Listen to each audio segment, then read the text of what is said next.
Hello and welcome to this tutorial where we'll be talking about installing Git on the MacBook. We'll have a separate tutorial on installing Git on Windows machine, but this one I'm going to start with installing Git on the MacBook. So navigate to your browser, preferably Chrome, and then just search for installing Git. Once you search for it, the first result is likely to be git-scm.com. This is the official Git website. When you click on it, depending on your internet connectivity, it might take some time or less time to get you to this.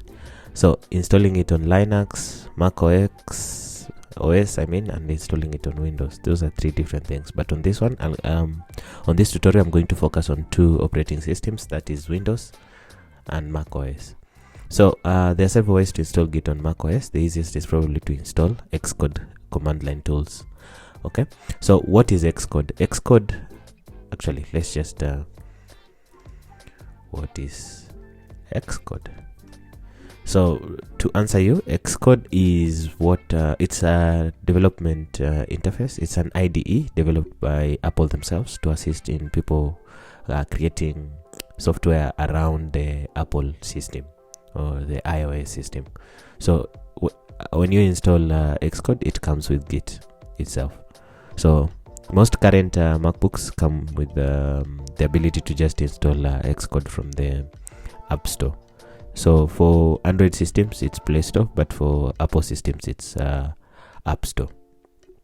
So that's it. Once you install, once I've already installed Xcode on my machine. So if I come here, this is how it looks.